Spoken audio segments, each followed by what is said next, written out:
Welcome to another week, the 14th of July. Monday, Tuesday, Wednesday, Thursday. I don't know what happened up the ethereal realm. There's so much going on. I'm sure it's down to Uranus moving into Gemini. They're exhausted up there. All change, it is. So we just have a little innocent, waning Piscean moon governing this Monday, the 14th. But it's not a very happy one. Slightly unhappy.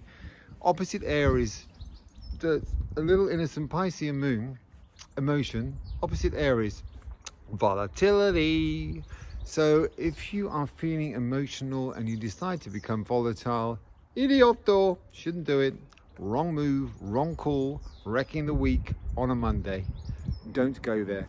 So if you wake up feeling emotively drained, emotionally fragile, and you're looking for someone to take down, please don't go there. You will be your own worst enemy and everyone else's enemy too. It's very simple. You ease your way through this in an emotional, stable state. That is how to get this week off and running. Lose it, you lose yourself, you lose your friends, and you lose the week. It's that simple. And we arrive at Tuesday the 15th of July. Now, still got a moon in Pisces. They're literally recalibrating up there. When Uranus moves into a new sign, it is a massive, enormous recalibration. Everything and everyone, including the mighty planets up there, need to take stock, and they are for the majority of this week. So again, we have a Piscean moon, but it's not opposite Aries. It's a very gentle moon. It's a chilled moon. It's a mellow moon. It's a Pisces moon, and so it's an emotional moon, but it's like nice emotion. It's like if you want to connect with somebody who you really sort of, particularly for women because men, I'm a man, I know how the ego works. Men are just going to have a beer, right? We don't really want to go too deep. But for women, this is a beautiful day when you connect with your deeply emotional friends, the ones you can really connect to, the ones you can really open up to. So if you are in a state, a mindset where you really want to just open up to your closest, your nearest, the ones you cherish, the ones you trust, right? Not cherish, the ones you trust, those beautiful friends you have, who they too like to just lay it on the table emotionally. Here's the day, Tuesday the 15th. It's like, hello, one of my dearest friends. Oh, my dearest friend. Can we go emotional today? Deep, like really dial down? Yes, says wonderful friend. Judy, done. Wednesday 16th. Again, a moon-orientated day, this one. And it's lovely. It's like that. It's kind of like Tigger the tiger. You know, little Tigger. You know, it's like that. He's just full of enthusiasm for absolutely no reason whatsoever. No one has any idea really why Tigger's such a happy, bouncy thing.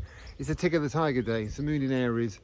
You kind of bounce. You should bounce out of bed, happy, motivated, optimistic, sort of just, you know, I don't know, bathing in the glory of just existing on terra firma.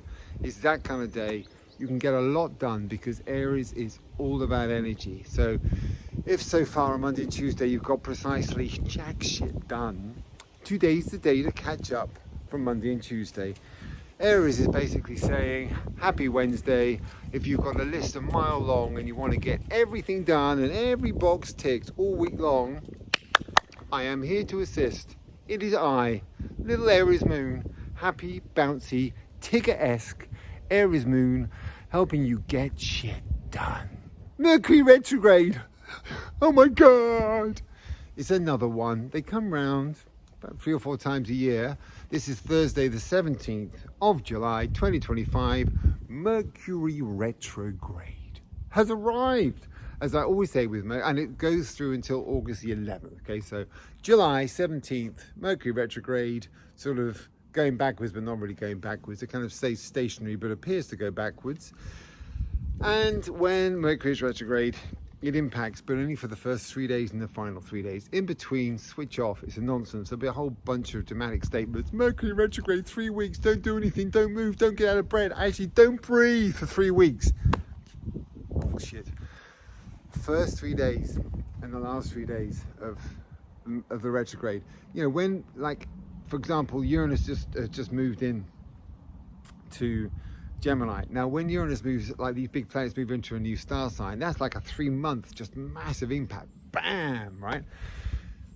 but that's also going retrograde, but I'll come to that in due course. November 7th, Uranus is going retrograde, but I'll cover that later on. Basically, when retrograde Mercury goes, it's the first 3 days, 17, 18, 19. So here's the score. 17th and 18th, Thursday, Friday, and Saturday a little bit.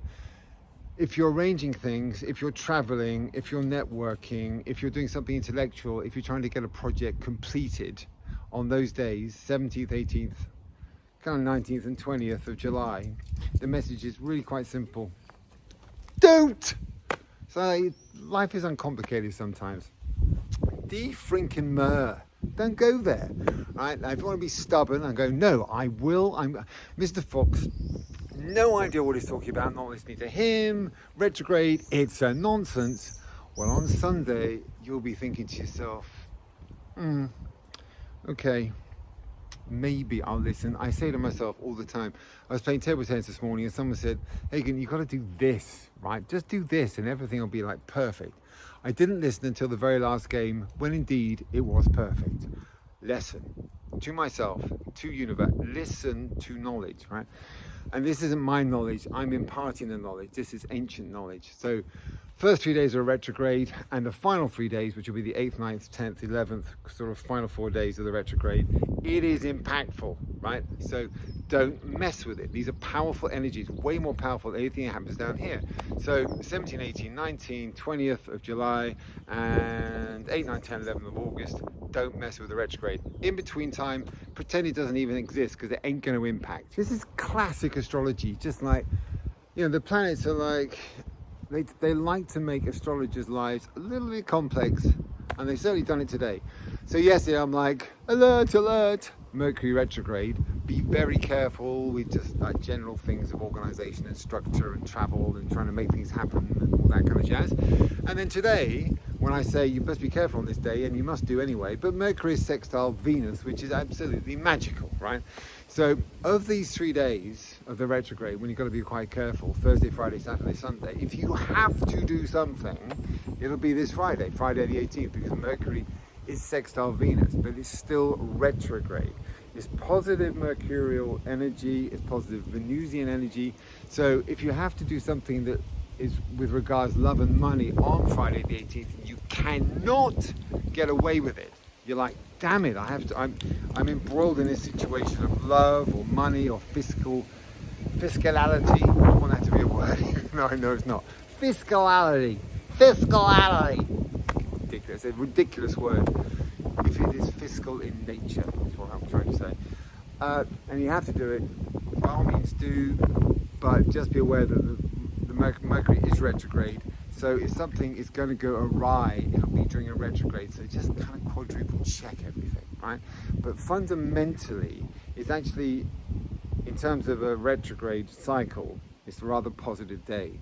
And it's connected to networking, love, fiscal, money, networking. It's kind of networking, fiscal, love. It's that kind of day. Anything that involves 1, 2, or 3 of those energies has positive potential, has the possibility to go wrong because it's day 2 of retrograde, or day 1, depending where you are in the universe. It started yesterday in the Pacific, and it kind of hits us here in England and in Europe today. So right at the beginning. 19th, Saturday 19th of July. Well, I quite like this. I do quite like this. Sun square Chiron. Now, when it's a square, it can be positive or negative. It depends on the protagonists, the 2 planets that are in play.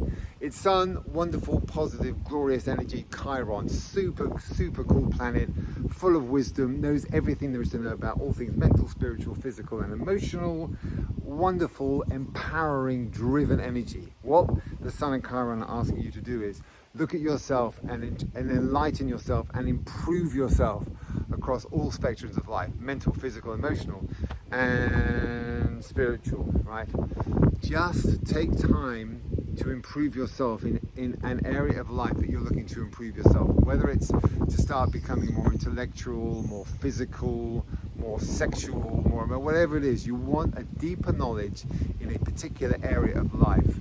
Today is the day, because you're utilizing the Sun, essence of thou, and Chiron, the greatest wisdom that exists, not the wounded healer. A nonsense, I've said it before, Heracles shot Chiron with an arrow accidentally. He became known as the wounded healer because he is a healer, because he knows everything, but fundamentally he's wisdom. So this wounded healer nonsense. So when you see Chiron and go, oh, I must go deep within myself, I must heal my past. No, it's bullshit, right? Don't go back, right? Healing is a progressive process, right? Okay, I'm here, I'm healing myself, and so in the future I'm going to be healed. Don't go back. It's just this. I'm not a believer in digging deep into the psyche and sort of dredging up misery. It's no point. Okay, I'm here, I'm fairly happy, I want to be happy in the future. Okay, this is how it works. Chiron is the one that would say, look, let me give you the wisdom to heal yourself, right? I don't want you to go back and be miserable like you were before. Let me give you the wisdom so you can improve yourself at this point, so in the future you're going to be gloriously happy and full of wisdom. That is the energy of the sun square Chiron. One must utilize it. Made it! Sunday, 20th of July. Hurrah! Well done. And what do we have? We have a mad old Gemini moon, right? You know, that one. The sort of like, hello, it's me. Mad Gemini moon who lives up here and drives itself insane. That's just how I picture a Gemini moon. That's what goes on inside. If you have a Gemini moon and he gets stuck inside your head, you're fucked, right? The moment a Gemini moon finds itself inside its own head, it has to extricate itself by talking to itself and taking control of the situation. That's just if you have a Gemini moon. The Gemini moon per se can be the maddest old day, or it can be a beautiful day. Just a wired, exciting day. That's what we have today. It's a happy Gemini moon. It's a bit mad, it's a bit bonkers, but it's just like, oh, let's do it. Oh, fuck it, oh, yeah, I'm up for it. I'm like, yeah, let's do it. I've never done it before. I'll probably be dreadful. Let's do it. It's a kind of wired, exciting, just let's go with the flow kind of moon. When a Gemini moon is in a cool frame of mind, it's great. When it's wired, it's a nightmare. It's complete madness. This is a cool, super cool, semi-wired, it's like an LA, like a 1969 LA kind of moon. It's kind of like wired, but cool kind of moon. So if you want to do something that's kind of like just new and interesting, kind of Gemini-esque, well, I wouldn't mind trying that. Yeah, let's do it. It's that kind of Sunday. Kind of wired Zen. If we can, I don't know how that would appear in a dictionary, but Zen wired Zen. It's the kind of day it is today. And it's nice energy. I like it. So that's Sunday 20th. And just kind of go with the flow, really. And that's how a Sunday should be. So it's one of those great Sundays when you just go with the flow, as it were. That is it, my glorious friends. As always, if you follow me and you enjoy and like what I do, and please then continue to subscribe and follow. I've done what I meant to do.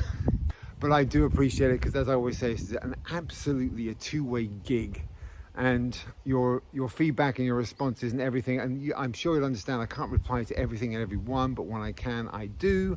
And I appreciate everything everyone says, positively, constructively, however it is.